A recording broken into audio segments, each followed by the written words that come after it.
సంగమా, దేవుని బిడ్డలారా, నాటి ప్రభు దినమునకు, ఈ పరిశుద్ధ దినమునకు ఏర్పాటు చేయబడిన దేవుని వర్తమానమునకు మూలవాక్యము పరిశుద్ధ గ్రంథములో నుండి ఆది కాండము 12వ అధ్యాయము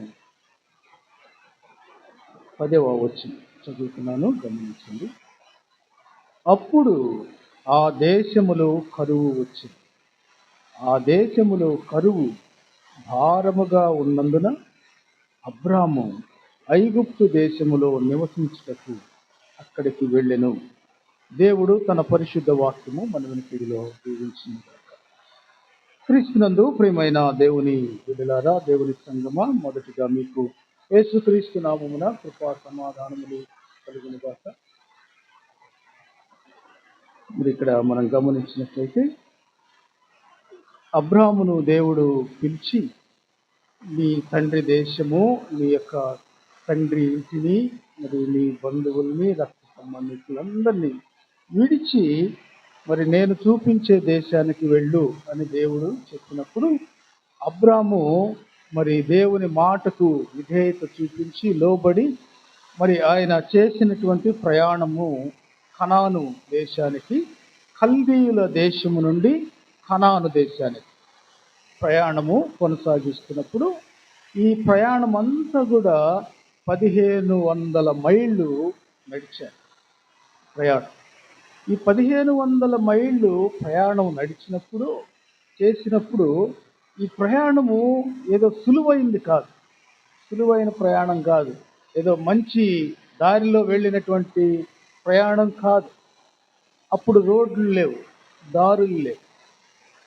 అయినప్పటికీ వీళ్ళు బయలుదేరినటువంటి ప్రయాణముకు మరి ఇంకా అదనంగా ఏం జరిగిందంటే, వీళ్ళ యొక్క గొర్రెలు, ఒంటెలు, మేకలు, లేదంటే గాడిదలు, మరి ఇవన్నీ జంతువులతో కూడినటువంటి ప్రయాణం.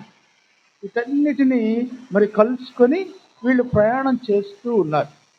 మరి ఈ యొక్క అబ్రాహాముకున్నటువంటి ఆ యొక్క సంపద దాదాపుగా ఈ పశువులు, గొర్రెలు ఇవన్నీ కూడా మరి ఒక ఆర్డర్గా బయలుదేరుతూ, అంటే ఒక వరుస క్రమంలో బయలుదేరుతున్నప్పుడు అవి 3 కిలోమీటర్లు పొడవు ఉంటాయంట, అంటే అంతగా ఉంటాయి. మరి వీటన్నిటిని తోలుకొని ఆ యొక్క ప్రయాణం చేస్తున్నప్పుడు అవి ఒక ఆర్డర్లో వెళ్తాయా? గమనించండి, వెళ్ళవు కదా. మరి అవి కొన్ని ఇటు పోతూ ఉంటాయి, వాటిని తోలుకోవాలి, మళ్ళీ ఇటు పోతుంటాయి, వాటిని ఆర్డర్లో పెట్టాలి. వీటన్నిటిని సరిచేసుకుంటూ ఈ యొక్క ప్రయాణము సాగి. అయితే మనం ఇక్కడ గమనించాల్సిందంటే, చాలా భారభరితమైంది, కష్టతరమైన ప్రయాణం కొనసాగించి ఈ అబ్రాము, శారా వీళ్ళు కలిసి ప్రయాణం చేసి ఈ 1500 మైళ్ళు మరి అక్కడికి వెళ్ళినప్పుడు, అక్కడికి వెళ్ళిన చోట వీళ్ళు ఏం చేశారంటే ఒక గుడారాన్ని వేశారు. అక్కడ దేవుడు ప్రత్యక్షమై అక్కడ వారిని దర్శించినప్పుడు, ఈ దేశాన్ని, ఈ ప్రాంతాన్ని, ఈ నేలను మీకు ఇస్తాను అని వాగ్దానము గమనించండి, నమ్మదగింది. వాగ్దానము కొనసాగింపబడేది. వాగ్దానము మరి అది మనుషుల యొక్క మాట కాదు, దేవుని యొక్క మాట. కాబట్టి ఈ మాటను నమ్మినటువంటి వారి యొక్క ప్రయాణములో దేవుడు ఆ ప్రయాణాన్ని చూశాడు, మరి ఆ ప్రయాణాన్ని గమనించాడు. మరి అది కష్టమైన మాటకు లోబడి చేసినటువంటి ఈ ప్రయాణాన్ని దేవుడు ఎంతో ఇష్టపడ్డాడు. మరి వీళ్ళు చేరినటువంటి ప్రాంతంలో కూడా దేవుడు వారితో కూడా ఉన్నాడు. అయితే ప్రియ దేవుని బిడ్డలారా, ఇక్కడ గుడారమును వేసిన తర్వాత అబ్రాహాము ఏం చేశాడంటే ప్రార్థనకు గుడారం కట్టాడు, బలిపీఠానికి గుడారము కట్టాడు. బాగుంది, బాగా మంచి విశ్వాస ప్రయాణం. మరి నమ్మకంగా వచ్చాడు, మరి ఏది ఆశించలేదు, దేవుని మాటకు లోబడ్డాడు. మరి ఎక్కడికి వెళ్ళాలో తెలియని ఆ యొక్క ప్రయాణములో మరి దేవునితో కూడా ఆయన మనస్సును కలిపినటువంటి వాడిగా బయలుదేరాడు. అయితే ప్రియ దేవుని బిడ్డలారా, గమనించండి, కల్దీయుల దేశములో ఉన్నప్పుడు కరువు లేదు. బాగా ఆలోచించాడు. కల్దీయులు దేశములో కరువు లేదు. ఎక్కడికైతే కనాను దేశానికి వచ్చాడో అక్కడ కరువు వచ్చింది. అర్థమవుతుందా? కరువు వచ్చింది. మరి మన యొక్క రక్షణ జీవితంలో లోకములో ఉన్నప్పుడు కరువు మన దగ్గరికి రాదు, మనకు తెలియదు కూడా, మనం దాన్ని పట్టించుకోం. అయితే విశ్వాసము, నువ్వు రక్షణలోకి వచ్చిన తర్వాత, దేవుని యొక్క పిలుపులోకి వచ్చిన తర్వాత కొన్ని యొక్క పరిస్థితులు మారినప్పుడు ఈ పరిస్థితుల్లో నీకు పరీక్ష ఉంటుంది. కనానులో పరీక్ష ప్రారంభమైంది అబ్రహాముకు, విశ్వాసులకు పరీక్ష ప్రారంభమైంది. ఈ పరీక్షలో నువ్వు ఎలాగా మరి ఈ పరీక్షలో గెలవగలుగుతావు అంతే కదా. గమనించండి, చదువుకున్నోడికి పరీక్ష ఎందుకు? చదువు బడికి రానివాడికి పరీక్ష ఎందుకు? అవసరం లేదు, అతనికి అసలు దాని సబ్జెక్టే అవసరం లేదు. బడికి వచ్చినోడికి పరీక్షలు ఉంటాయి. కాబట్టి రక్షణలోకి దేవుని దగ్గరికి వచ్చిన వాళ్ళకి పరీక్షలు ఉంటాయి, పరీక్షల్లో నెగ్గాలి. కాబట్టి అబ్రహాము విషయంలో కూడా కరువు, ఈ కరువు ఎటువంటిదంటే భారమైన కరువు, అంటే చాలా కష్టం. అయితే కఠినమైనటువంటి పరిస్థితులు వచ్చేస్తున్నాయి. ఈ వచ్చేసినటువంటి ఈ యొక్క పరిస్థితుల్లో ఇప్పుడు మనము ఈ కరువును గురించి మనం మాట్లాడుకుంటే, కరువు అనేటువంటిది తీర్పు, జడ్జిమెంట్. ఈ కరువు తర్వాత పరీక్ష. ఈ పరీక్షలో మేలుంది, మేలు. పరీక్ష మేలు కొరకు, కరువు తీర్పు కొరకు. ఇది గుర్తుపెట్టుకోవాలి. కాబట్టి ఇక్కడ ఈయన ఆ ఉన్నటువంటి స్థలములో ప్రార్థన చేస్తున్నాడు, దేవునికి బలులు అర్పిస్తున్నాడు, విశ్వాసాన్ని బాగానే ఆయన దేవుని దగ్గర ప్రదర్శిస్తున్నాడు. అయితే ఈ ప్రదర్శన అప్పుడు ఈ విశ్వాసములో ఉన్నటువంటి ఈయనకు ఇక పరీక్ష వచ్చింది. ఆ కరువు వచ్చినప్పుడు, కరువు మరి మనం గమనిస్తాము, కరువు అంటే తీవ్రమైనటువంటిది, తీర్పురైతే తీవ్రమైనటువంటిది. ఆ కరువు ఉన్నటువంటి ఆ పరిస్థితులు, కరువు గురించి మాట్లాడితే ఇది మరి అనేక విధాలుగా మరి నష్టం చేకూర్చేటువంటిది. దానివల్ల ఏ ఉపయోగము లేదు. ఈ కరువు వలన వాతావరణము పాడైపోద్ది, తర్వాత వర్షాలు ఉండవు, వర్ష ప్రభావం ఉండదు, దాని వలన అనారోగ్యం పాలవుతుంది, ఆహారం ఉండదు, ఆర్థికంగా నష్టాలు వస్తాయి. మరి ఇవన్నీ మరి ఈ యొక్క ప్రభావం, మరి ఇటువంటి పరిస్థితులు అక్కడికి ఒక్కొక్కటిగా వస్తూ ఉండగా అబ్రాము ఏమి చేశాడంటే, ఆ స్థాయిలో విశ్వాసములో ఉన్నటువంటి అబ్రాము చిన్నగా ఎక్కడికి దిగాడు? ఐగుప్తు దాకా దిగాడు. కల్దీయుల దేశంలో నుంచి ఆ యొక్క కనానుకు వచ్చినటువంటి ఈయన కనానులో నుంచి తిరిగి మరలా ఐగుప్తుకి దిగిపోయాడు. గుర్తుపెట్టుకోండి, మన రక్షణ జీవితంలో కొన్ని పరీక్షలు వచ్చినప్పుడు మనము దిగజారిపోకూడదు, ఐగుప్తు వైపు చూడకూడదు. ఐగుప్తు లోకమునకు సాదృశ్యముగా ఉంది కాబట్టి లోకం వైపు నువ్వు చూడొద్దు అని దేవుడు. అక్కడ నిన్ను తీసుకొచ్చిన దేవుడు, నిన్ను పిలిచిన దేవుడు, నిన్ను అక్కడ నిలబెట్టినటువంటి దేవుడు, నీ విశ్వాసానికి ఒక పరీక్షను దేవుడు పెట్టినప్పుడు ఆ పరీక్షను నువ్వు నెగ్గేటువంటి ప్రయత్నం చేయాలి, కానీ పారిపోయే ప్రయత్నము చేయగలరు. గమనించండి, పారిపోయే వాళ్ళు ఎవరు? పిరికివాడు. కాబట్టి దేవుడు మనకు పిరికి ఆత్మను ఇవ్వలేదు. దేవుడు మనకిచ్చినటువంటి ఆత్మ ఎటువంటి ఆత్మ అంటే ఎదుర్కొనే ఆత్మ, జయించే ఆత్మ. కాబట్టి యేసయ్య మరణాన్ని చూసి భయపడలేదు.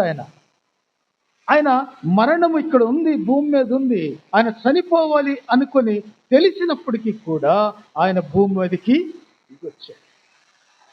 పరలోకాన్ని విడిచిపెట్టి ఈ యొక్క భూమి మీదకి మరణం కోసం ఇక్కడికి వచ్చాడు. ఆయన తిరిగి మరణంతో పోరాడి గెలిచి తిరిగి లేచి తిరిగి రాబోతున్నటువంటి. కాబట్టి మనకు మనం భయపడాల్సిన అవసరం లేదు. బైబిల్లో 366 దినాలు భయపడకుడి అని దేవుడు రాయించాడు. కాబట్టి భయము అవసరం లేదు. ఇక్కడ ఈ యొక్క విశ్వాసి ఈ అబ్రాము ఏం చేస్తున్నాడంటే, కరువు భారముగా ఉన్నందువల్ల అబ్రాము ఐగుప్తులో నివసించుటకు, ఎక్కడ నివసించాలని వెళ్ళాడు ఆయన? కనానులో నివసించాలని వెళ్ళినటువంటి ఈయన మరి తిరిగి ఐగుప్తులోకి, లోకములో నివసించడానికి పారిపోయాడు. ప్రియమైన దేవుని బిడ్డలారా, మనం గమనించాలి, ఈ కరువు అనేటువంటిది మన యొక్క విశ్వాస జీవితంలోకి వస్తే ఆధ్యాత్మికంగా మరి ఇక భౌతికంగా ఉన్నటువంటి కరువు ఇది లోకం మీద ఉండొచ్చు. ఆధ్యాత్మికమైనటువంటి కరువు మన రక్షణ జీవితంలో మన మీద ప్రభావము చూపించే విధంగా దానికి మనము లోబడితే ఏమవుతుందంటే నువ్వు ఓడిపోతావు. నువ్వు తీవ్ర పరిస్థితులను ఎదుర్కోవాల్సి వస్తుంది. మనలో ఎటువంటి ఆధ్యాత్మిక కరువులు వస్తాయంటే, ఇదిగో అది వాతావరణపు మార్పు వస్తుంది. అంటే నీ యొక్క భక్తి జీవితం మీద ప్రభావము చూపిస్తుంది. దేవుని దగ్గరికి రావటానికి తీవ్రమైన ఆటంకాలుగా అవి ఉంటాయి. తర్వాత ఈ యొక్క వర్ష ప్రభావం అంటే నీరు అంటే వాక్యము కరువు అవుతుంది. దేవుని దగ్గరికి రావటము నువ్వు కనుక అశ్రద్ధ చేస్తే వాక్యము నీకు దొరకదు. వాక్యము దొరకకపోతే అనారోగ్య పాలు అవుతావు. ఆత్మ క్షీణించిపోతుంది, ఆత్మ బలహీన పడిపోతుంది. తర్వాత మరి ఆరోగ్యం అనేది ఆత్మకు ఉండదు, ఎదుగుదల ఉండదు. కాబట్టి ఈ ఎదుగుదల లేనిటువంటి పరిస్థితులు మనలోకి వచ్చేస్తాయి. ప్రియమైన దేవుని బిడ్డలారా, గమనించండి, మరి ఈ విధంగా దేవుడు చెప్తున్నటువంటి ఈ యొక్క ఆధ్యాత్మిక కరువు మన జీవితంలో ఉంటే దానిని ఎదుర్కొనేటువంటి పరిస్థితి ఏంటి? ఈరోజు దేవుడు అదే అంటున్నాడు.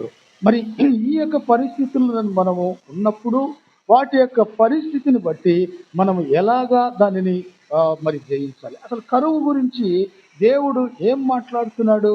అసలు కరువు మరి ఏ విధంగా ఉంది అని అంటే, చూడండి, కరువు ఎందుకు వస్తుందో చూద్దాం. లేవికాండము 26వ అధ్యాయంలో మనం కనుక చూసినట్లయితే 26, మరి ఈ కరువులు మరి మన యొక్క జీవితంలోకి ఎందుకు మరి అనుమతించబడుతున్నాయి అని అంటే, చూడండి 21వ వచనములో, మీరు నా మాట విననొల్లక నాకు విరోధముగా నడిచిన ఎడల నేను మీ పాపములను బట్టి మరి 7 మిమ్మును బాధించెదను అని దేవుడు మాట్లాడు. మీరు నా మాట విననొల్లక, విననిప్పుడు, మాట దేవునికి లోబడినప్పుడు కరువు. మాట వినటానికి దేవుడు మనల్ని పిలుచుకున్నాడు, మాటకు లోబడటానికి దేవుడు మనల్ని పిలుచుకున్నాడు, మాటకి పని చేయటానికి దేవుడు మనల్ని పిలుచుకున్నాడు. దేవుని పని అశ్రద్ధగా చేస్తే ఏమొస్తుంది? శాపం. ఆ శాపమే కరువు, ఆ శాపమే పాపం. అందుకే మరి ఇక్కడ మరి ఈ యొక్క లేవీయులు అంటే ఎవరు? విశ్వాసులు, దేవుని ప్రజలు, దేవుని పని చేసేవాళ్ళు, దేవుని విశ్వాసులు, మందిరములో ఉండేవాళ్ళు, దేవుని పని చేసేటువంటి వాళ్ళు. వాళ్ళకి దేవుడు ఖచ్చితంగా చెప్తున్నటువంటి మాట, నువ్వు లోకస్తురాలు కాదు, లోకములో ఉన్నటువంటి వ్యక్తివి కాదు. దేవుడు నిన్ను విలువ పెట్టి కొన్నటువంటి దేవుని సొత్తుగా ఉన్నటువంటి నీవు దేవుని మాట వినకపోతే దేవుడు అంటున్నాడు, ఏమంటున్నాడు చూడండి, ఆ విరోధముగా నడిచిన ఎడల నేను మీ పాపములను బట్టి 7 సంపూర్ణమైన కరువు, సంపూర్ణమైన బాధ, సంపూర్ణమైన కష్టం. ఎన్ని సంవత్సరాలు? 7 సంవత్సరాలు. ప్రియమైన దేవుని బిడ్డలారా, గమనించండి, దేవుడు స్పష్టంగా మాట్లాడుతున్నాడు. మాటింటే నీకెందుకు ఈ బాధ? మాటింటే ఎందుకు వస్తాయి బాధలు? పెద్దోళ్ళు అంటుంటారు కదా, మాటింటే నీకెందుకు ఈ కష్టం వస్తుంది అని అంటారు. కాబట్టి ఇట్లాగనే మరి దేవుడు ఈ విధంగా మాట్లాడుతూ అంటున్నాడు 26వ వచనములో, నేను మీ ఆహారమును అనగా మీ ప్రాణాధారమును తీసివేసిన తరువాత 10 మంది స్త్రీలు ఒక్క పొయ్యిలోనే మీకు ఆహారము వండి తూనిక చొప్పున మీ ఆహారమును మీకు మరలా ఇచ్చెదరు. మీరు తినెదరు, కానీ ఏముండదు? తృప్తి. వండి పెడుతుంటారు, వంటలో ఆహారం పెడుతుంటారు. మరి కరువు వచ్చింది, ఆహారం ఉంటుంది కానీ ఏముండదు, తృప్తి ఉండదు. ఇదే కరువులో ఒక భయంకరమైన పరిస్థితి ఏంటంటే, మరి ఎంత తింటున్నా మానసికంగా క్షోభను అనుభవిస్తున్నాం, మానసిక వేదన అనుభవిస్తున్నాం. ప్రియమైన దేవుని బిడ్డలారా, కొంతమంది తల్లులు చెప్తుంటారు, మా పిల్లోడు తింటున్నాడు కానీ బలం రావట్లేదండి, తింటాడు కానీ శక్తి రావట్లేదండి, ఎదుగుదల లేదండి. కారణం ఏంటి అని అంటే, ఆ వ్యక్తి దేవునిలో నాటబడలేదు, దేవునికి అప్పగించబడలేదు. కాబట్టి దీవెన లేదు అక్కడ. అందుకే దేవుడు అంటున్నాడు, మరి ఈ కరువును గురించి దేవుడు మాట్లాడుతూ, మరి ఇటువంటి పరిస్థితులు ఎందుకు వస్తున్నాయంటే, నువ్వు దేవుని మాట వినటం లేదు, దేవుని మాటకు లోబడటం లేదేమో. దేవుని మాటకు నువ్వు అవిధేయతగా ఉంటే, విశ్వాసవే, పేరుకు బాగానే ఉంది కానీ లోబడుట లేదు. అంతరంగములో నీ యొక్క పరిస్థితి ఎలాగుందంటే, కరువు ఆవరించింది, అంతరంగం అంతా కూడా ఒక మరి క్షామము ఆవరించి. దేవుడు అదే అంటున్నాడు, ప్రార్థన లేదు, వాక్యము సమృద్ధి లేదు, వాక్యం వినుట లేదు, దేవుని సన్నిధి లేదు నీ దగ్గర, దేవుని సన్నిధి నీ ఇంట్లో లేదు, దేవునితో సంతోషము లేదు, దేవునితో సమాధానము. ఎన్ని కరువుకు సూచన. ప్రార్థన చేసుకోలేకపోతున్నానండి అని అంటే దాని అర్థం ఏంటి? ప్రార్థన నీ దగ్గర నుంచి తీసివేయబడింది, కరువు. వాటి ప్రియమైన దేవుని బిడ్డలారా, దేవుడు అంటున్నాడు చూడండి, విలాప వాక్యాలను మనం చూస్తే ఇక్కడ దేవుడు స్పష్టంగా మాట్లాడుతున్నాడు. విలాప వాక్యాలు 4వ అధ్యాయము, విలాప వాక్యములు 4వ అధ్యాయము 4వ వచనం నుండి మనం చదువుకుందాం.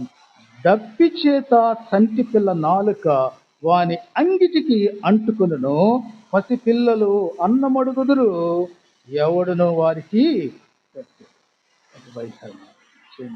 పసి పిల్లలకు పాలు కూడా ఏవంట. చూడండి, వాని అంగిటికి నాలుక అంటుకుపోయి. కారణం ఏంటంటే, తల్లికి ఆహారం సమృద్ధిగా ఉంటే పిల్లలకు పాలు వస్తాయి. పిల్లలకు పాలు లేనటువంటి ఆ పరిస్థితి తల్లికి దాపరించిందంటే ఎంత భయంకరమో ఆలోచించే. మన దేవుని బిడ్డలారా, ఈ పాలు దేవుని వాక్యం. అందుకే మరి పేతురు గారు అంటారు, పాలతో మిమ్ములను, పాలనేటువంటి దేవుని వాక్యాన్ని మీకు అందిస్తారు. కాబట్టి ఈ పాలను చంటి పిల్లల్లాగా, చిన్న పిల్లల్లాగా మీరున్నారు, ఈ పాలను మీకు ఇస్తున్నాను, పాలను తాగండి. గమనించని దేవుడు స్పష్టంగా మాట్లాడుతున్నాడు, ఏడుస్తూ రాస్తున్నాడు ఇర్మియా. ఈ విలాపములంటే ఏడవటం, ఎక్కిలి పెట్టి ఏడుస్తూ ప్రజలకు బోధిస్తుంటే ప్రజలు లోబట్టి. కాబట్టి దేవుడు ప్రవక్త ఏడ్చాడంటే, మరి ప్రసంగికుడు ఏడ్చాడంటే, బోధకుడు ఏడ్చాడంటే, ఎవరు ఏడుస్తున్నారు? దేవుడు ఏడుస్తున్నాడు మిమ్మల్ని చూసి. కాబట్టి దేవుడు మాట్లాడుతున్నాడు స్పష్టంగా, ఇదిగో ఈ కరువు నీ జీవితంలో ఒకవేళ ఉంటే, రాకూడదు అంటే వచ్చినా కూడా నువ్వు ఎదుర్కొనేటువంటి ఆ యొక్క విశ్వాసములోకి నువ్వు ఎదగాలి. విశ్వాసం అంటే మామూలు కాదు. మనలో ఎంతటి విశ్వాసము ఉండాలి అని అంటే, 30 అంతలు కాదు, 60 అంతలు కాదు, ఇంకెంత ఉండాలి? 100 అంతల విశ్వాసములు ఉంటే కానీ నువ్వు ఈ యొక్క పరిస్థితిని ఎదుర్కోలేవు. కాబట్టి మనం గమనించినట్లయితే ఈ యొక్క విషయంలో అబ్రహాం ఏం చేశాడంటే, ఆ కరువును చూసి, ఆ కరువుకి భయపడి, దేవునికి భయపడకుండా, దేవునికి లోబడకుండా, దేవునికి చెప్పకుండా ఐగుప్తు దేశానికి వెళ్ళిపోయాడు. వెళ్ళిపోయిన తర్వాత ఐగుప్తు దేశంలో ఏం జరిగింది అని అంటే, ఐగుప్తు దేశంలో మరి ఆయన ఎదుర్కొన్న పరిస్థితి ఏంటి అని అంటే, చూడండి, మనం కనుక చూసినట్లయితే ఐగుప్తు దేశంలో మొట్టమొదట ఆయన ఎదుర్కొన్న పరిస్థితి ఒకటి ఏంటి అని అంటే భయము. ఆయన ఆ ప్రాంతానికి, ఆ పొలిమేరలకు వెళ్ళినప్పుడు ఆయనలో భయం వచ్చేసి, అంతకుముందు భయం లేదు. ఎవరిని చూసి భయపడుతున్నాడు? అక్కడ ఉన్నటువంటి ప్రజలను చూసి భయపడుతున్నాడు. అక్కడ ఉన్నటువంటి పరిస్థితులను చూసి, ఐగుప్తులో ఉన్న పరిస్థితులు ఈ ఈ యొక్క కరువు కంటే భయంకరంగా ఇతన్ని భయపెట్టి, ఏమైనా దేవుని బిడ్డలారా గమనించండి, లోకములో భయం ఉంది, దేవునిలో భయము. దేవుడు ఆ భయాన్ని తీసేవాడు, ఆ భయమును పోగొట్టేటువంటి వాడు. అందుకే ఎక్కడికి గాఢాంధకారపు లోయలోకి నువ్వు వెళ్ళినా కూడా, దేవుడు నీకు అనుమతించినా కూడా నీతో దేవుడున్నాడు అని ఇక్కడ అబ్రహాము దేవుణ్ణి చూడలేదు, దేవుణ్ణి నమ్మలేదు కనుకనే, దేవునితో లేడు కనుకనే ఇతనిలోకి భయం వచ్చింది. ఏమంటున్నాడో చూడండి. మనం గమనించినట్లయితే 11వ వచనములో, అతడు ఐగుప్తులో ప్రవేశించుటకు సమీపించినప్పుడు అతడు తన భార్య అయిన శారాయితో, ఇదిగో ఇదిగో అంటే చూడు, ఇదిగో వాళ్ళని చూడు, ఇదిగో వీళ్ళని చూడు, ఇదిగో అంటే చూపిస్తున్నాడు అక్కడ ఉన్నటువంటి ప్రజలు, అక్కడ ఉన్నటువంటి పురుషులను, ఆ పొలిమేరల్లో ఉన్నటువంటి, ఆ సరిహద్దుల్లో ఉన్నటువంటి, అక్కడ కూర్చున్నటువంటి వాళ్ళని, అక్కడ ఉన్నటువంటి వాళ్ళని చూపిస్తూ ఏమంటున్నాడంటే, ఇదిగో నీవు చక్కని దానవని ఎరుగుదును, ఐగుప్తీయులు నిన్ను చూచి ఈమెను అతని భార్య అని చెప్పి నన్ను చంపి నిన్ను బ్రతకనిచ్చెదరు, నన్ను చంపేస్తారు. కరువు చంపిద్దని ఆయనకి పెద్ద ఇదిగా లేదు. ఎవరు చంపుతారు? ఐగుప్తు చంపేస్తారు. అందుకే ఆయన అంటున్నాడు, నాకు భయం వేస్తుంది లోకంలో. క్రీస్తునందు ప్రియమైన దేవుని బిడ్డలారా గమనించండి, ఈ యొక్క పరిస్థితులను బట్టి అనేక సార్లు భయము. ఎందుకు భయం ఉంటుంది అని అంటే, నువ్వు క్రీస్తును చూస్తూ ఉన్నట్టయితే నీకు భయము ఉండదు. ఎప్పుడైతే నువ్వు లోకాన్ని చూస్తుంటావో, లోకములో ఉన్న సమస్యలను చూస్తుంటావో, నీ ముందున్నటువంటి సమస్యలను నువ్వు హైలైట్ చేస్తావో, ఎక్కువ చూస్తావో, దేవుని కంటే దానిని పెద్ద పర్వతముగా చూస్తావో, భయం వస్తుంది.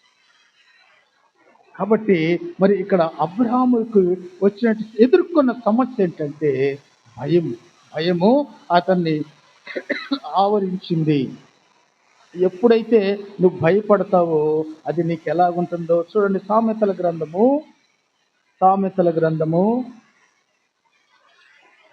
29వ అధ్యాయము. సామెతల గ్రంథము, ఒక వ్యక్తి జీవితంలోకి భయం వస్తే అది ఎలాగుంటుందో చూడండి. 29, 25. భయపడుట వలన మనుషులకు ఉరి వచ్చును, యెహోవా యందు నమ్మిక ఉంచువాడు సురక్షితముగా ఉండును. గమనించండి, ఇక్కడ ఈ యొక్క అబ్రహాము ఏ స్థితిలో ఉన్నాడంటే, ఒక ఉరి వేసుకున్న వాళ్ళలాగా ఉన్నాడు.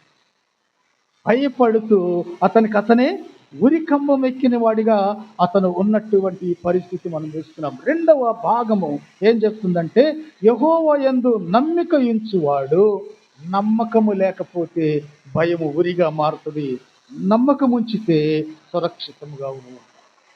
నాకేం కాదు, అతడు దుర్వార్త వినినను జడియడు. నీ కుడి పక్కన 10,000 మంది పడినను, నీ ఎడం ప్రక్కన 15,000 మంది పడినను అపాయము నీ యొద్దకు నువ్వు భయపడవు.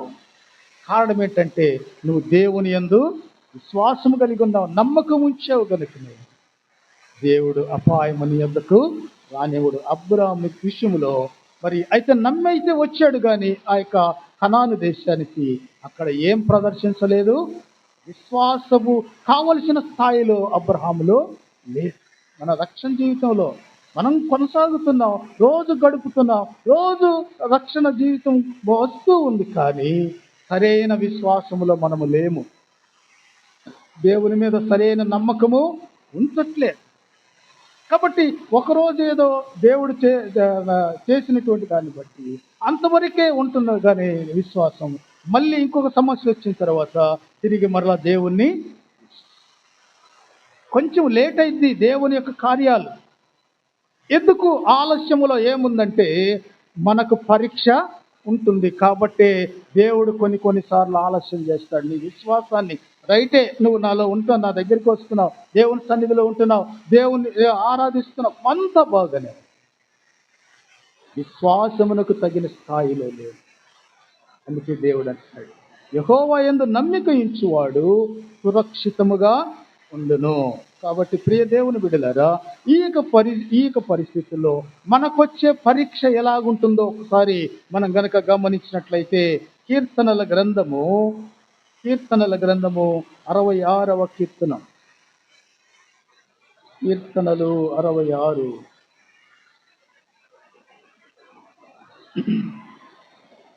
గమనించండి. మనం చూసినట్లయితే 10వ చరణము నుండి కొన్ని మాటలు. దేవా, నీవు మమ్మను పరిశీలించుచున్నావు, వెండిని నిర్మలము చేయు రీతిగా మమ్మలను నిర్మలులుగా చేసినావు. ఇది ఒక ఒక ఒక సాధారణమైనటువంటిది పరీక్ష కాదు. వెండిని శుద్ధి చేయటం అంటే చాలా నైపుణ్యత కలిగి ఉండాలి. వెండిని ఆ యొక్క శుద్ధి చేయాలంటే దానిలో ఉన్నటువంటి ఆ యొక్క లోపాలన్నీ కూడా ఆ యొక్క మట్టితో కూడినటువంటిదిగా అది ఉంటుంది. దానిలో ప్రతిదీ కూడా శుద్ధి చేయాలి. ఎన్నో మార్లు దానిని వేడి చేయాలి, దానిని కరిగించి ప్రతిసారి ద్రవం వచ్చినప్పుడల్లా కూడా దానిని శుద్ధి చేయాలి. 7 మార్లు దానిని తెగబెట్టాలి, 7 మార్లు దానిని కాల్చాలి.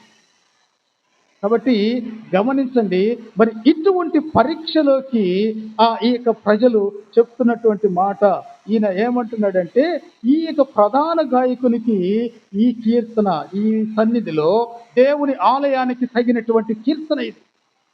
ఈరోజు విశ్వాసులు మరి పలకాల్సినటువంటి పరీక్షలకు రావాల్సినటువంటి ఈ యొక్క సమయంలో, ఈ స్థలములోకి ఇక్కడ ఈ మాట మాట్లాడదాం, నీవు మమ్మను పరిశీలించావు. ఎన్నిసార్లు నేను దేవుడు పరిశీలించాడు? ఎన్నిసార్లు దేవుని చేతిలోకి నువ్వు వచ్చినప్పుడల్లా దేవుడు నీకు ఒక పరీక్ష పెట్టాడు. ఈ పరీక్షలు వస్తే నేను దేవునికి నువ్వు చాలా దూరంగా ఉన్నావు. కొన్నిసార్లు దేవుని వెనకేసావు. దేవుని ముఖాన్ని తప్పించి నువ్వు ఎన్నోసార్లు పారిపోయావు. అందుకే ఇక్కడ వీళ్ళంటున్నారు, చూడండి, నీవు మమ్మను పరిశీలించి ఉన్నావు, వెండిని నిర్మలము చేయు రీతిగా మమ్మను నిర్మలుగా నీవు చేసిన. ఒక బందీ గృహములో నుంచి, ఐగుప్తులో నుంచి మమ్మల్ని తీసుకొచ్చి ఒక గొప్ప ఆశీర్వాదకరమైనటువంటి దేశములోనికి మమ్మల్ని ప్రవేశింపజేసావు కదా, తీసుకెళ్ళావు కదా. కనాను దేశము గురించి దేవుడు మాట్లాడింది ఏంటంటే, అది పాలు తేనెలు ప్రవహించే దేశం. ఐగుప్తు కాదు, కల్దీల దేశం కాదు. చూడండి, పాలు తేనెలు ప్రవహించే గొప్ప ఆశీర్వాదములోనికి నువ్వు మమ్మల్ని నడిపించావు కదా. విడిపించి నడిపించిన దేవుడు మరి ఈ గొప్ప స్థితిలోకి నిన్ను ఉంచాలని చెప్తే తీసుకొస్తే, ఈ అబ్రాహాము ఏం చేశాడు? దాన్ని పోగొట్టుకున్నాడు. విశ్వాసము మరి తగ్గిపోయినందువల్ల, విశ్వాసములో బలహీనుడైనందువల్ల తను భయము ఆవరింపజేసుకున్నాడు. భయం వచ్చేసింది. అందుకే ఆయన అంటున్నాడు, మనం కనుక చూసినట్లయితే ప్రియమైన దేవుని బిడ్డలారా, అందుకే 12వ చరణములు అంటున్నాడు, నరులు మా నెత్తి మీద ఎక్కినట్లు చేసితివి, మేము నిప్పులలోనూ నీళ్లలోనూ పడితివి. అయినను ఈ కష్టాలలో నుంచి, ఈ పరిస్థితుల్లో నుంచి, మరి ఫరో చేతిలో నుంచి, మరి ఆ యొక్క పరిస్థితుల్లో నుంచి, నీళ్ళల్లో నుంచి, సముద్రములో నుంచి మమ్మల్ని బయటికి తీసుకొచ్చి ఏం చేశావు? నీవు సమృద్ధి గల చోటికి మమ్మను రప్పించి ఉన్నావు. అయితే వీటిని బట్టి కృతజ్ఞతలు ఎలాగా వీళ్ళు చెల్లిస్తున్నారు అంటే, దహన బలులను తీసుకొని నేను నీ మందిరములోనికి వచ్చాను. దేవునికి కృతజ్ఞతలు చెల్లించండి. సమృద్ధి పొందినటువంటి వీళ్ళు ఏం చేస్తున్నారు? కృతజ్ఞతలు చెల్లిస్తారు. దేవుని సన్నిధికి వచ్చేటప్పుడు కృతజ్ఞతా భావముతో మరి మన యొక్క అర్పణలను మనం తీసుకొని, ప్రియమైన దేవుని బిడ్డలారా, నీవు తెచ్చే కానుకనే కాదు, నిన్ను నీవు కానుకగా మార్చుకోవాలి, నిన్ను నీవు కానుకగా సిద్ధపరచుకోవాలి. అది దేవుడు అడుగుతుంది.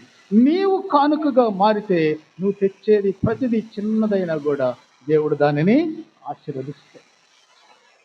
కాబట్టి దేవుడు ఈ రీతిగా మాట్లాడుతూ అంటున్నాడు. చూడండి, ఈ పరిస్థితులను బట్టి జకర్యా గ్రంథము మనం ఒకసారి గమనిద్దాం. జకర్యా గ్రంథము 13వ అధ్యాయం. జకర్యా గ్రంథము 13వ అధ్యాయము 9వ వచనములో, ఆ 3వ భాగమును నేను అగ్నిలో నుండి వెండిని తీసి శుద్ధపరిచినట్లు శుద్ధపరుతును, బంగారు యెహోవా మా దేవుడని వారు చెప్పుదురు. ఒక ఒప్పందం జరిగింది ఇక్కడ. ఎవరు ఏంటి ఒప్పందం అంటే, దేవుడు ఏం చేశాడంటే అందరినీ జల్లెల్లో వేస్తే జల్లెల్లో నుంచి కింద పడేవి ఎటువంటివి? జల్లెల్లోంచి కింద పడాలంటే ఎట్లా ఉండాలి? ఆ జల్లెడ కంటే తక్కువగా ఉండాలి. అదేనా? ఆ జల్లెల్లో నుంచి తక్కువగా ఉండాలి. లావు ఉంటే పనికిరావు, కింద పడవు. అందుకే దేవుడు అంటున్నాడు, ఇదిగో వాళ్ళని శోధించాను, పరిశీలించాను, జల్లెడ పట్టాను. ఇక్కడున్న వాళ్ళని కూడా దేవుడు అదే అంటున్నాడు, జల్లెడ పడితే నువ్వు కింద పడతావా, పనికి వస్తావా, జల్లెడలో మిగిలిపోతావా?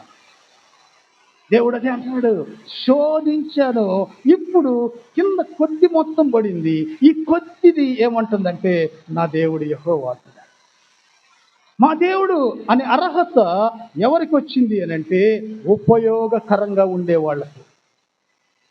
దేవుడు అదే అంటున్నాడు, ఉపయోగం లేని వాళ్ళు చెప్పుకునేటువంటి పరిస్థితి కాదు, దేవునికి ఉపయోగపడాలి.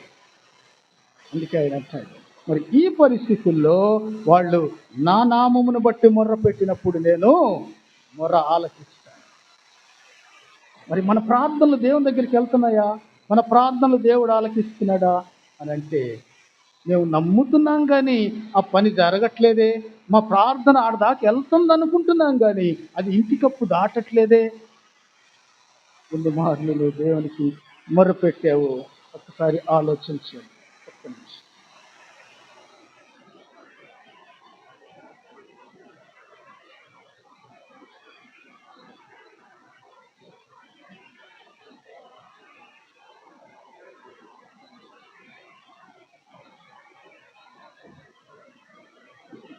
కాబట్టి ఇక్కడ మనం గమనిస్తాము, ఈ పరిస్థితుల్లో మరి ఇక్కడ మరి దేవుడు అదే మాట్లాడుతున్నాడు.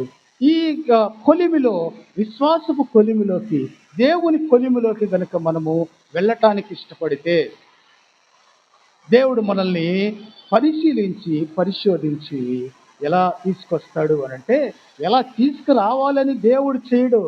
నువ్వు పరిశీలింపబడి పరిశోధింపబడితే, నువ్వు దేవుని యందు విశ్వాసముతో ఉంటే నువ్వు సువర్ణము వలె బయటికి.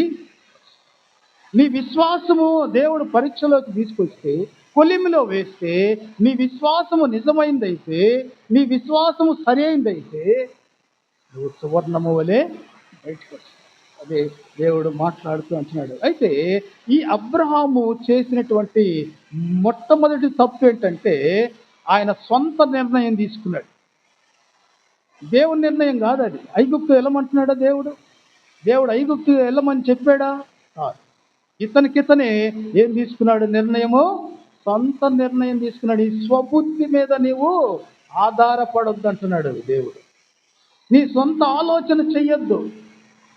నువ్వు విశ్వాసమైతే, రక్షణ పొంది ఉంటే నువ్వు దేవుణ్ణి అడగాలి, దేవుని దగ్గర విచారణ చేయాలి. ఇదిగో ఈ కరువు, ఈ పరిస్థితులు వచ్చినాయి, ఇటువంటి అవస్థలో నేనున్నాను, ఈ కష్టాలు నా దగ్గరికి వచ్చినాయి, నేను ఇప్పుడు ఏం చేయాలి దేవా అని దేవుణ్ణి అడగాలి. ఎందుకంటే అక్కడికి పిలిచింది ఎవరు? దేవుడు. అక్కడ పొమ్మంది ఎవరు? దేవుడు. వారికి వెళ్ళిన తర్వాత ఎవరిని అడగాలి? అబ్రహాం దేవుణ్ణి అడగల.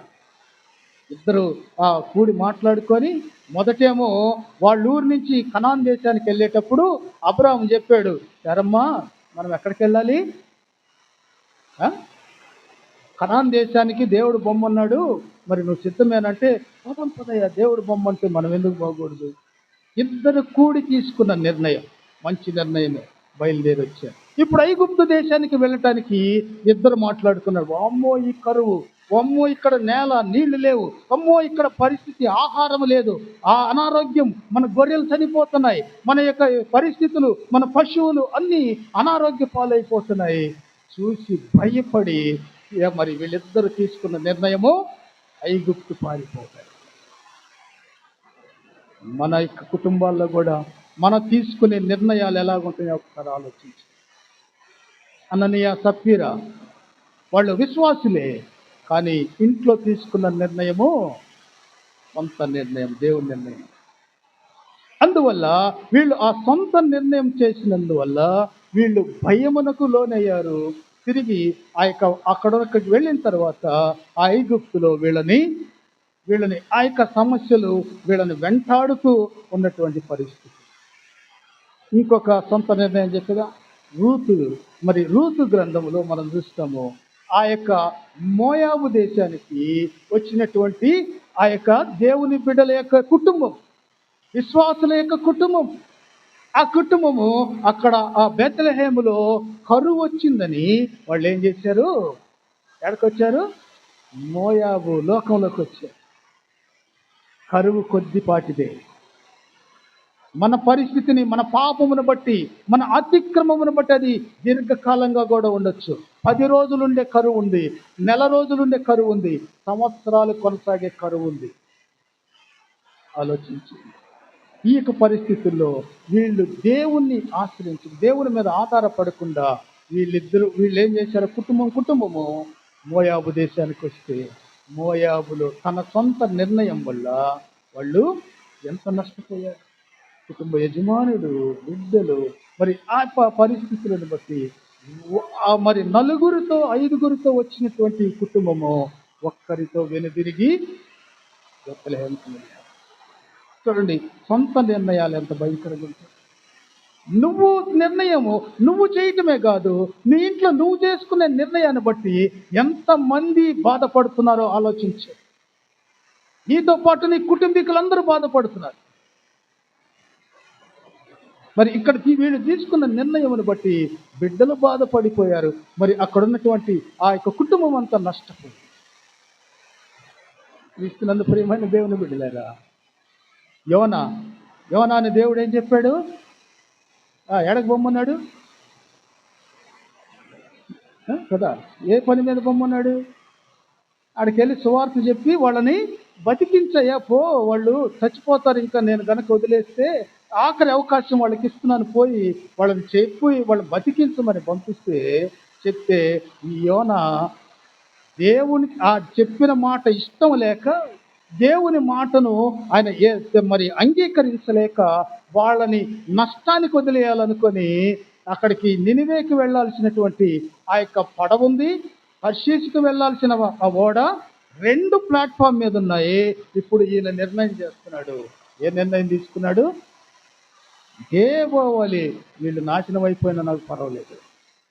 సొంత నిర్ణయం వల్ల ఆ ఓడ తుఫాను పాలైంది.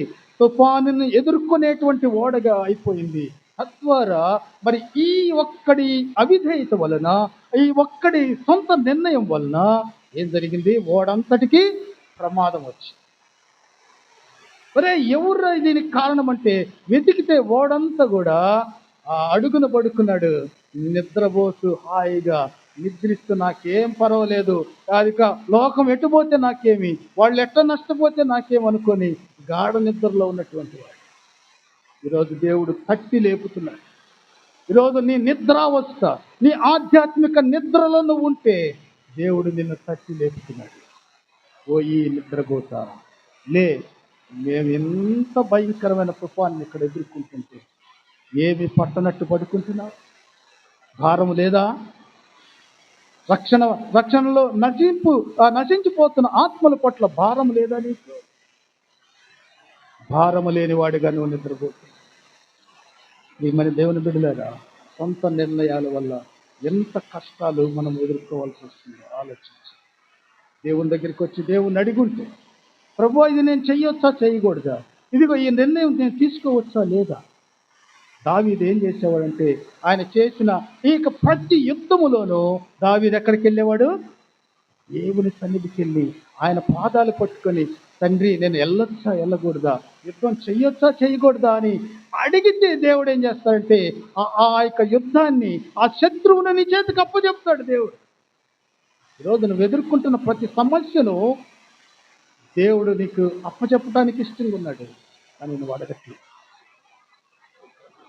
అడగట్లేదు, దేవుని పాదాల దగ్గరికి రావట్లేదు, ఆయన సన్నిధిలో నువ్వు ప్రార్థన చేయట్లేదు, మొర్ర పెట్టట్లేదు. కనుకనే దేవుడు ఆ యొక్క సమస్యను నీకు గొల్లియాతుగా చూపిస్తున్నాడు. ఆ సమస్య నీ ఎదుట బహు భారీగా కనిపిస్తూ ఉండగా ప్రియమైన దేవుని బిడ్డలారా, దేవుడు అంటున్నాడు, ఇదిగో ఒక్క నిమిషం వచ్చి నా సన్నిధిలో మోకరించి ప్రార్థన చేసి కన్నీరు కార్చి ఇది నేను ఎదుర్కోగలుగుతానా, ఇదిగో దీన్ని జయించగలుగుతానా దేవా, నువ్వు తోడుగా ఉంటే నాకు విరోధెవరు, నువ్వు తోడుగా ఉంటే నేను ఎందుకు ఓడిపోతానని ఎప్పుడైనా నువ్వు ప్రార్థన గమనించండి.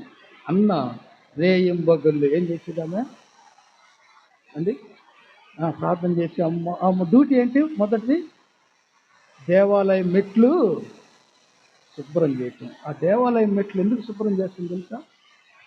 జనులు వచ్చి ఆ మెట్లు ఎక్కొచ్చి లోపలికి వస్తుంటారు. ఆ పాదపు అడుగులు ఎలాగున్నాయో అవి అపవిత్రమైనవా కాదా, వాళ్ళ తప్పులన్నీ అక్కడ అవి తుడి చేస్తూ ఉంటుందంట. తప్పులంటే ప్రవర్తన, వాళ్ళ అడుగులు తుడి చేస్తుంటుంది. ఆ తుడిచిన ఆ యొక్క తర్వాత ఆమె కన్నీటితో వచ్చి ఉపవాసం ఉండి ప్రార్థన. మనకు లేదా భారం, మనకుండద్దు ఆ భారం. దేవుని సన్నిధికి వస్తే కాదు, మన యొక్క బాధ్యత ఏంటి, మనం ఏం చేయాలి అనేటువంటిది మనము గమనించాలి. అందుకే దేవుడు ఈరోజు మాట్లాడుతున్నాడు. అబ్రహాము దగ్గరికి కరువు వచ్చింది. కరువును చూసి పారిపోయిన అబ్రాము తిరిగి దేవుని చేత హెచ్చరించబడి తిరిగి అక్కడున్న పరిస్థితులను బట్టి ఆయన ఇదిగో తిరిగి దేవుని చేత, ఎందుకంటే దేవుని ద్వారా దేవుని చేత ఎన్నుకోబడినటువంటి వాడు కనుకనే దేవుడు విడిచిపెట్టలేదు. వాగ్దానము మరి అబ్రహాముకి ఇచ్చినటువంటి వాగ్దానమును బట్టి దేవుడిచ్చిన మాటను తప్పిపోకుండా దేవుడు అబ్రహామును కాపాడుకుంటూ వచ్చి గమనించండి. ఈరోజు దేవుడు మనతో కూడా మాట్లాడుతున్నాడు. మరి దేవుడు నీకు ఇచ్చిన వాగ్దానం, నీ రక్షణ జీవితంలో కష్టాలు ఎదుర్కోవాలి, శ్రమను ఎదుర్కోవాలి. శ్రమను చూసి పారిపోకూడదు. అబ్రహాములాగా నువ్వు మరి అక్కడి నుంచి వెళ్ళిపోతే, పారిపోతే భయము నీ వెంట వస్తుంది, భయము నిన్ను వెంబడిస్తుంది. అబ్రహాముకు భయం వచ్చింది, అతనితో పాటు భయము అతన్ని వెంబడించింది. దేవుడు రాలా. కాబట్టి ఈరోజు దేవుడు మనతో మాట్లాడుతున్నాడు. నువ్వు ప్రార్థనా జీవితం నీకు ఉండొచ్చు, ప్రార్థించేవనిగా నువ్వు ఉండొచ్చు, బలిపీఠం కట్టుకున్నావు, బాగానే ఉంది, విశ్వాసంలోకి రక్షణలోకి వచ్చావు, బాగానే ఉంది. కానీ శ్రమ వచ్చినప్పుడు, కష్టం వచ్చినప్పుడు నువ్వు కృంగిన ఎడలా ఏమవుతావు? చేతగాని వానివవుతావు. శ్రమకు నువ్వు భయపడద్దు, కృంగిపోవద్దు. దాన్ని ఎదుర్కొనే శక్తిని దేవుడు నీకు ఇచ్చాడు. కాబట్టి నువ్వు మోయలేనంత భారం ఏమి నీ మీద పెట్టలేదు దేవుడు. దాన్ని తప్పించుకోగలిగిన మార్గము నీకు చూపించాడు. దీనికి సిద్ధపడదాం, ప్రార్థన చేసుకుందాం. కళ్ళలో వచ్చాను, కళ్ళు మూసుకుందాం. ప్రియుడు అయిన మా తండ్రి యేసయ్యా నీకు స్తోత్రాలు. ఆయన పరలోకము నుండి ఈ సింహాసనం విడిచి నువ్వు ఈ భూమి మీదకి వచ్చావు. ఇక్కడ కష్టాలు ఉన్నాయి, ఇక్కడ శ్రమలు ఉన్నాయి, మరణం ఉంది. అయినప్పటికీ దాన్ని ఇష్టపడి నువ్వు వచ్చావు నాయనా. ఇదిగో దేవునితో కలిసి, తండ్రితో కలిసి నువ్వు మరణాన్ని జయించావు ప్రభు. అతి జయ జీవితం మాకు దయచేయి. ఇదిగో విత్తబడిన వాక్యమునకు నీరు కట్టి ఫలింపు దయచేయి. యేసయ్య నామములో ప్రార్థించి వేడుకుంటున్నాము తండ్రి, ఆమేన్. ఓ ప్రత్యేకమైన కీర్తన పాడుతుండగా పరిచారకులు కానుక తీసుకోవాలనుకో.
స్తోత్రం.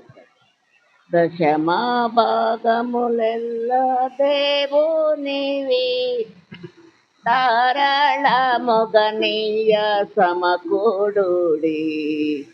పశువులు పైరులు దేవునివి, పసిడిలో హపు గనులు దేవునివి, భాగ్య భోగ్యములెల్ల దేవునివి, భావించి కానుకలను నీయుడి. దశమ భాగములెల్ల దేవునివి, ధారాళ మొగనీయ సమకూడిడి. దేవునివి దొంగిలించేదారా, దేవాదేవుని మోసపుచ్చేదారా,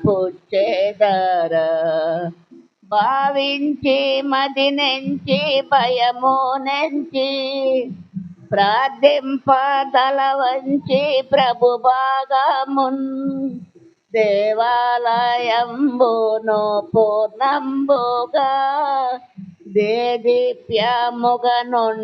సమకూర్చుడి. దశమా భాగములెల్ల దేవునివి, ధారాళ మొగనీయ సమకూడుడి.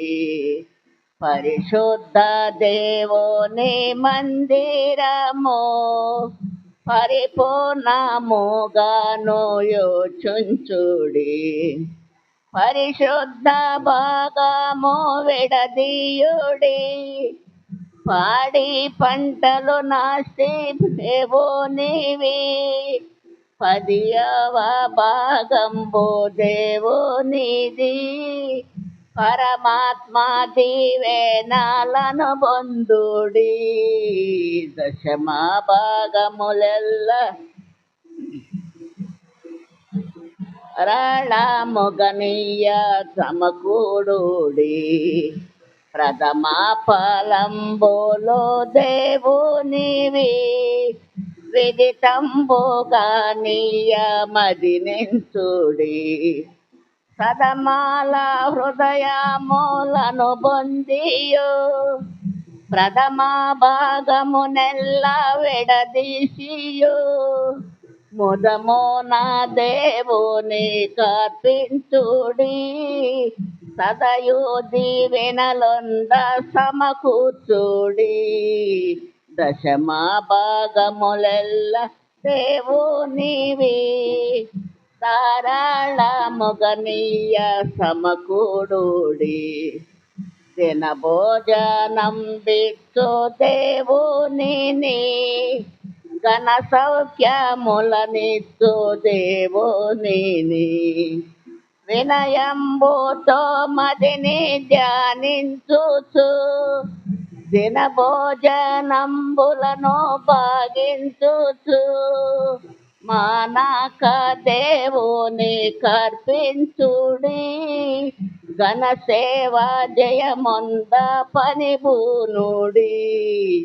దశమా భాగములెల్ల దేవునివి, ధారాళ మొగనీయ సమకూడుడి. ఆకాశపు వాకిలిప్పెదను, అధిక కృపలను గృమ్మారించుదును, మీ కష్ట ఫలములను దీవించును, భీకర నాశంబు తొలగించును, మీకానంద దేశమిచ్చునని శ్రీకారుండే హోవా సెలవిచ్చెను. దశమా భాగములెల్ల దేవునివి, ధారాళ మొగనీయ సమకూడుడి.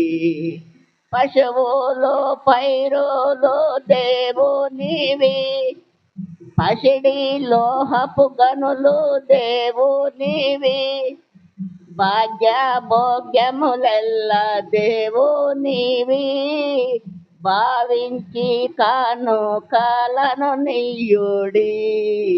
దశమ భాగములెల్ల దేవునివి, ధారాళ మొగనీయ సమకూడుడి.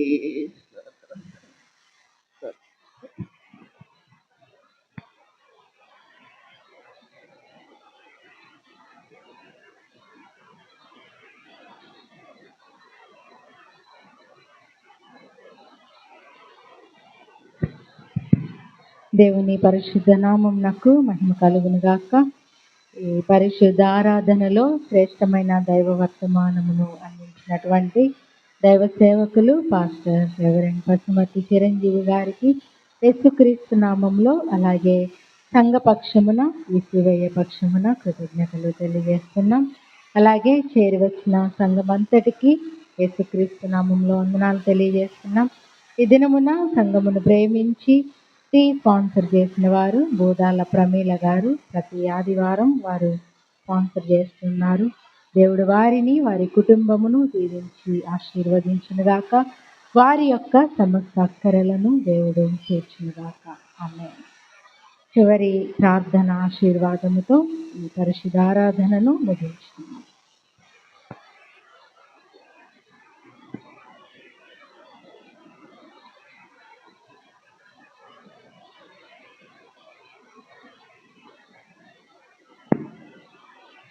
ప్రార్థన చేసుకుందామండి. సంఘం లేచి నిలబడదాం. నిలబడగలిగిన వారు లేచి నిలబడండి. ప్రియుడైన మా తండ్రి, దేవానికి స్తోత్రాలు స్తుతులు చెల్లిస్తున్నాం. ఈ మహోన్నతమైన ఉన్నతమైన నామంలో తండ్రి ఈ రీతిగా మమ్మలను ప్రభా ఇదిగో సమకూర్చారు, సముదాయించారు. దేవా ఇదిగో తండ్రి మీ సంఘముగా మమ్మల్ని మీ సన్నిధిలో నైనా మీరు ఏర్పాటు చేసుకున్నందుకు స్తోత్రాలు. దేవా ఇదిగో తండ్రి మా రక్షణ జీవితంలో నైనా మీరు పిలిచినటువంటి ఆ దేశములోనికి, మీరు ఇస్తానని వాగ్దానం చేసినటువంటి ఆ పరలోక రాజ్యములోనికి నైనా ఇదిగో తండ్రి మమ్మలను చేర్చారు. అయితే కరువు వచ్చింది, శ్రమ వచ్చింది, కష్టం వచ్చింది, శోధన వచ్చింది. ప్రభువా ఇదిగో తండ్రి అబ్రాహాము నైనా నీ సన్నిధిలో విచారణ చేయలేదు, నీ సన్నిధిలో ప్రార్థన చేయలేదు, నిన్ను అడగలేదు. నైనా ఐగుప్తుకు పారిపోయాడు. ప్రభువా పిరికి వాడిగా తండ్రి ఐగుప్తుకు వెళితే తండ్రి అక్కడ తన ధైర్యాన్ని కోల్పోయాడు. భయం ఆవరించింది. ఈరోజు నాయన ఇదిగో తండ్రి నీ సన్నిధిని విడిచిపెడితే భయం ఆవరిస్తుంది, అది ఉరిగా మారుతుంది. దేవా మమ్మలను క్షమించండి నాయన. భయము గుప్పిట్లో నుంచి మమ్మలను బయటికి తెండయ్యా, మమ్మలను విడుదల దయచేయండి ప్రభువా. దేవా యెహోవా యందు నమ్మిక ఉంచువాడు సురక్షితముగా ఉండునన్నారు. తండ్రి మీ యందు విశ్వాసములోకి మమ్మలను నాయన నడిపించండి, బలపరచండి. నూరంతల విశ్వాసముతో మా ముందున్నటువంటి ఆ యొక్క భారమును, కరువు భారమును, శ్రమ భారమును, నాయన శోధన భారమును మేము జయించుటకు అది శక్తిని దయచేయండి. మమ్మల్ని శక్తివంతులుగా మార్చండి ప్రభు. దేవానికి స్తోత్రాలు చెల్లిస్తున్నా. ప్రేమ కలిగిన గొప్ప తండ్రి యేసు ప్రభు ఇదిగో నీ రాజ్యము కొరకు ఆయన విత్తబడిన కానుకలను మీరు ఆశీర్వదించండి, దీవించండి. ప్రతి గుప్పిలిని బలపరచండి, గొప్ప దయచేయమని వేడుకుంటున్నాను. యవ్వన బిడ్డలను నాయన నీ పరిచర్య కొరకు పిలుచుకొని వాడుకుంటున్నందుకై స్తోత్రాలు. బిడ్డలను ఆశీర్వదించండి, వారు చేయి పనుల్లో తోడుగా ఉండండి. వాళ్ళ జీవన విధానాన్ని మీరు ఆశీర్వదించండి. గొప్ప చూపు, దయచూపు. మీ పరిచర్యలో బిడ్డలు ఏ రీతిగా నడవాలో, ఏ రీతిగా పరిచర్య చేయాలో తగు జ్ఞానము బిడ్డలకు దయచేయమని వేడుకుంటున్నాను. క్రిస్మస్ మాసంలో క్రిస్మస్ నాయన జరుపువలసినటువంటి ఆ యొక్క విధానము బిడ్డలకు నాయన ఆధ్యాత్మిక జ్ఞానముతో నింపమని వేడుకుంటున్నాను. నేను ఇదిగో తండ్రి పండుగకు కావలసినటువంటి ప్రతి అవసరత నీ మహిమగల నామంలో తీర్చమని వేడుకుంటున్నాను. దేవా లోకరక్షకుడు పుట్టాడని మేము నాయన ప్రచురము చేయాల్సిన పండుగ ఇది కనుక దేవా ఇదిగో తండ్రి ప్రచురము ప్రతి ఒక్కరము నాయన ఇదిగో తండ్రి ఈ నాయన గొర్రెల కాపర్ల వలె నాయన ఊరంతా చాటింపు చేయటానికి మాకు కావలసినటువంటి నాయన కృపను దయచేయండి, అవకాశాలు దయచేయండి. దేవా అవకాశాలు ఉన్ని మేము ఉపయోగించుకోవటానికి సహాయం దయచేయండి. మమ్మల్ని ఆ విధంగా నడిపించమని వేడుకుంటున్నాం. చిన్న బిడ్డలను ఆశీర్వదించండి, వృద్ధులను దీవించండి. ప్రభు వృద్ధాప్యములు వారు ఎదుర్కొంటున్నటువంటి బలహీనతలను అయినా మీరు చూడండి ప్రభు. మీరు చూసే దేవుడవు ప్రభు. ఇదో తండ్రి అయితే నాయన ఆటి యందు మేము నాయన సొంత నిర్ణయం కాక నీ నిర్ణయం చొప్పున మమ్మల్ని నడిపించమని వేడుకొస్తూ ఉన్నాం. దేవా, ఇదిగో తండ్రి, మరియా నీ నిర్ణయానికి లోబడింది, యోసేపు నీ నిర్ణయానికి లోబడ్డాడు కనుకనే లోకరక్షకుడిగా ఈ లోకానికి మీరు వచ్చారు. తండ్రి నీ స్తోత్రాలు. మేము కూడా అట్టి ఆశీర్వాదాన్ని అనేకులకు పంచడానికి తగు నాయన ఇదిగో నిర్ణయాలు మేము మీ ద్వారా నడిపించబడటానికి, నిర్ణయాలు చేయటానికి సహాయం దయచేయమని వేడుకుంటూ నీ సన్నిధిని ఇంతవరకు నడిపించాము. నీకు స్తోత్రాలు తండ్రి. దేవా, ఇదిగో పల్స్ పోలియో కార్యక్రమాన్ని నాయన ఇదిగో తండ్రి రాష్ట్రం అంతా జరుగుతూ ఉండగా ప్రతి చోట మీరు ఉండండి, వాళ్ళకు సహాయం దయచేయండి. నాయన ఎక్కడ నాయన మందు వికటించకుండా, నాయన ఎక్కడ కూడా అభ్యంతరాలు లేకుండా ప్రభువా చేయించినటువంటి డ్యూటీ చేయించిన బిడ్డలను, నర్సులను, నాయన ఇదిగో తండ్రి ఏఎన్ఎంలను, ప్రభు ఆశా వర్కర్స్ను, డాక్టర్స్ను నాయన మీరు నాయన మీ యొక్క స్వాధీనములో ఉంచండి. మందును మీరు దీవించండి, ఆ పోలియో డ్రాప్స్ను మీరు ఆశీర్వదించండి. సహాయం దయచేయమని వేడుకుంటూ ఆయన కార్యక్రమం ద్వారా నిన్ను మహింపరచడానికి నాయన అదిగో మాకు సహాయం దయచేయమని ఈ ఆరాధన అంతట్లో తోడుగా ఉండి నడిపించినందుకైన స్తోత్రాలు స్తుతులు చెల్లిస్తూ యేసే నామములో ప్రార్థించి వేడుకుంటున్నాము తండ్రి. ఆమేన్. పరలోకమందున్న మా తండ్రి, నీ నామము పరిశుద్ధపరచబడును గాక, నీ రాజ్యము వచ్చును గాక, నీ చిత్తము పరలోకమందేలాగో అలాగే భూమి అందును నెరవేరును గాక. అనుదిన ఆహారం నేడు మాకు దయచే, మా రుణస్థులను క్షమించిన ప్రకారం మా రుణములు క్షమించి, శోధనలోనికి తేక కీడు నుంచి తప్పించు. ఎందుకంటే రాజ్యము, బలము, మహిమ నిరంతరము నీవయ్యున్నావు తండ్రి. ఆమేన్. మన పరమ తండ్రి అయిన దేవుని ప్రేమ, మన రక్షకుడైన యేసుక్రీస్తు కృప, పరిశుద్ధాత్మ దేవుని ఆదరణ, అన్యోన్య సహవాసం, ఇదిగో యేసయ్య పిలిచిన ఆ పిలుపులోని నమ్మకమును ఉంచి యేసుతో కలిసి జీవించడానికి ఇష్టపడిన ప్రతి బిడ్డకును, సకల పరిశుద్ధులకును ప్రభు రాకడ పర్యంతం సదాకాలము తోడై నడిపించును గాక. ఆమేన్.